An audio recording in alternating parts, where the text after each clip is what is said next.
Hey guys, I had somebody in our group ask me today how it was that I made my kale.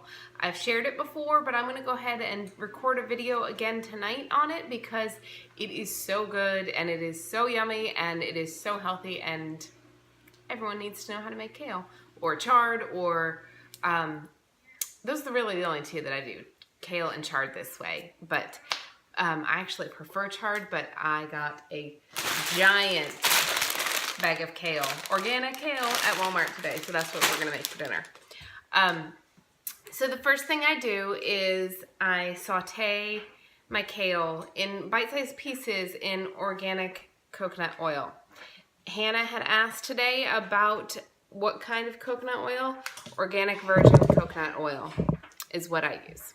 So, all right, so the first thing I do is I take my coconut oil here, and I put a good healthy scoop in the bottom of my pan and get it hot.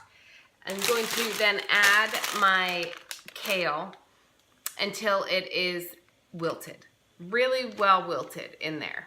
All right, so that's step one. My biggest beef with buying kale like this is the stalks that you get in there. I don't really like them. They're very hard and not easy to eat. So I try to, if I can, pull them off. When you have a large piece of kale that's like the full length, just grab it by the stem and then take your hands and just pull it down, and the leaf will be in one hand and the stem will be in the other. That is a great kale tip. All right, now that I have gotten my kale nice and sauteed, and this is kind of what it looks like, all right? It's nice and wilted in there, but it's not browned or anything like that. It's just sauteed. All right, now I'm going to take enough water to cover it. All right, so I have covered this kale with enough water, so the kale's to about here, and it's about where I covered it with water. So it wants to be like kind of soupy in there, so it looks like, what the technical term for it is braising it. What we're doing is we're braising the kale. So we sauteed it first, and then we're adding the water, and I am also going to add some of this in there. This is like magic in a jar. This is bouillon, it is flavor, it is amazing, and I do probably for this big, huge batch of kale, like a tablespoon, maybe a tablespoon and a half of this in there.